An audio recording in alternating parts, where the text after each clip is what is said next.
The information released by the FBI in court documents detailing the alleged evidence against Mark Adams Prieto.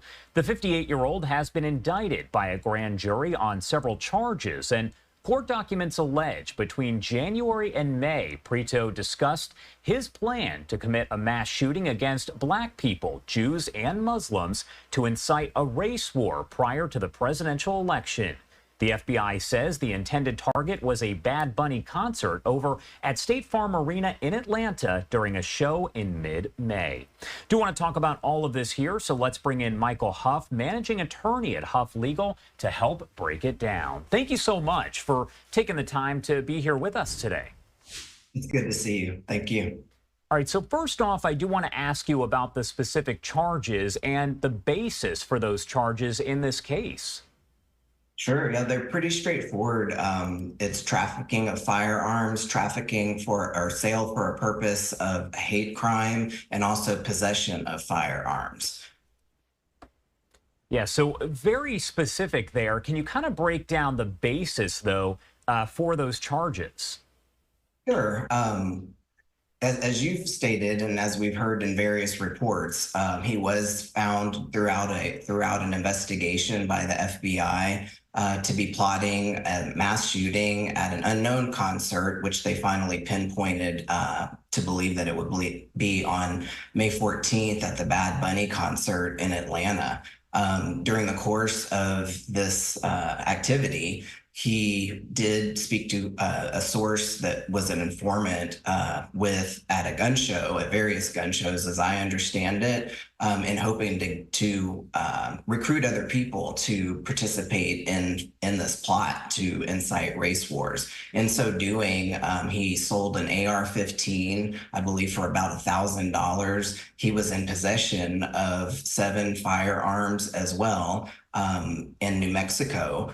And as again, I said that he spoke with an informant and explained or discussed the recruiting of as many people as possible in order to kill as many people as possible, specifically Blacks, Jews, and Muslims. He did use racial epithets such as the N-word, and that rises to the level of a hate crime. So it looks like, unless we see something else, that all of the prima facie elements of each of the offenses will be satisfied.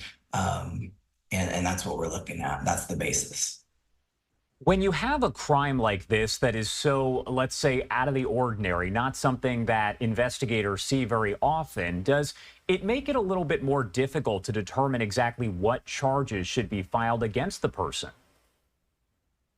I think that I have to sort of reframe the question just a little bit. I'm former law enforcement, former patrol supervisor, so I have law enforcement experience. I have worked on cases with the FBI as well. I don't know that this, unfortunately, is as out of the ordinary as the public at large would like to believe. And fortunately, we have the benefit of going about our lives without these pressures on our minds. But unfortunately, I don't know how unusual it is. And so to that end, as long as there's a proper investigation, which so far it looks like they've done everything by the book here, it's not hard to satisfy those elements, particularly in this case, because we have an admission, as I understand, from the offender. No, and I appreciate you providing that context, because a lot of folks would say, oh, this is something that doesn't happen very often. But from a law enforcement perspective, you obviously have that perspective. So we definitely appreciate it. Now, the inclusion of trying to start a quote unquote race war, as the FBI says, does that elevate the charges overall? It does to a sense. I don't know that I would say that it elevates the charges. It certainly makes it a more heinous crime, but he's charged with the specific offense of transferring the firearms for the purposes of a hate crime. So that encapsulates the bad act, right? And the racial animus that was clearly his motivation here. What do we know about potential penalties, sentences, punishments that this guy could face if he goes to trial? Sure. So not only just going to trial, but also in what I suspect will be plea negotiations and potentially a plea here.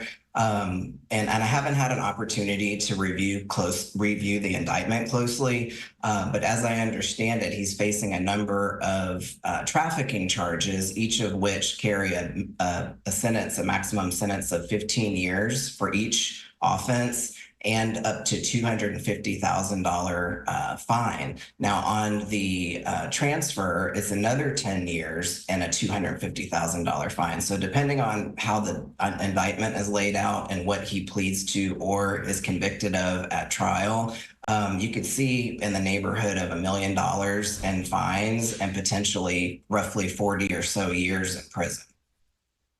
The FBI arresting documents are very, very detailed. They have the photos there that you're seeing on your screen in them. So my question for you, as someone with this experience, does it make it harder to try the case when you have all of these specific details out there and the public is able to access them, to read them? It does, actually.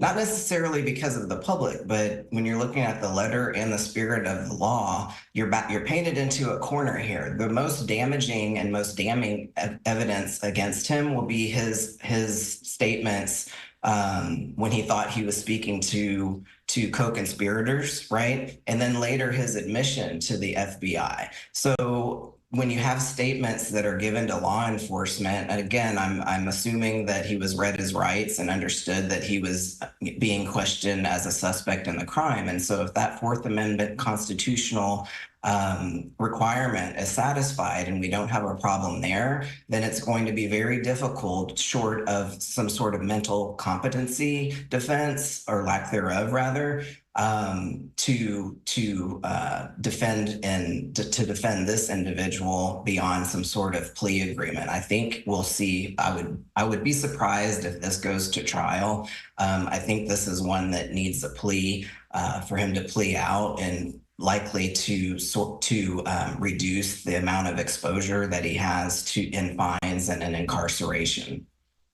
When cases like this one receive so much publicity, they're heavily covered in the media, does that impact the amount of time that it takes for the case to go to trial? Does it speed anything up, slow it down, or it really doesn't matter? I wouldn't say that it doesn't matter. I give a lot of weight and respect to public opinion and to just the way that the public views things. It does come into play depending on if they need to seat a jury in what venue that they have to choose. That can delay taking the matter to trial. I think when you have such salacious events and heinous events like this, it does call all of our attention to it. And so it's more of an uphill battle for the defense side, because the duty to protect and serve by the prosecution and by the bench becomes more in focus, and it's under a microscope or in a fishbowl, if you will. And so it does make a difference. My last question for you here, where does the case go from here? We know that an indictment has been handed up right now against the suspect. A lot of these details are coming out, but what is next in the case? Well, at this point, I would imagine that discovery will be reviewed, heavily reviewed and analyzed. His defense team will look at every possibility and legal technicality in terms of, was the investigation conducted correctly? Was he afforded all of his constitutional rights and due process? Was there any Fourth Amendment or Fifth Amendment violation, being incorrect search and seizure for the Fourth Amendment, or impairing of his Fifth Amendment right to remain silent? So you have issues of law enforcement and police procedures that had to be followed seriously and meticulously here in order to uphold these charges. And that's where I would start to dig in, if this was my client, to determine if police procedures and constitutional rights were afforded to this individual.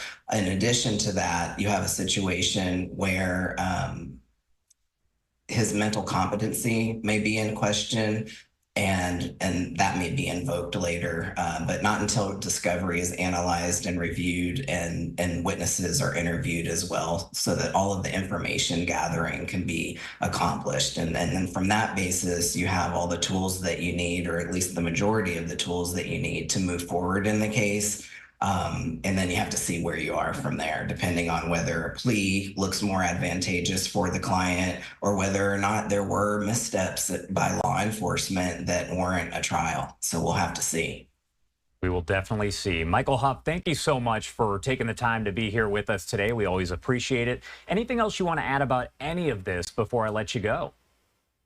I would just say that it's such it's very disheartening to see the escalation of these types of crimes. I think that it's very fortunate that this plot, if serious intended, which it does appear to be so, was thwarted. And I'm glad that we didn't see a mass shooting at a Bad Bunny concert or anywhere else for that matter.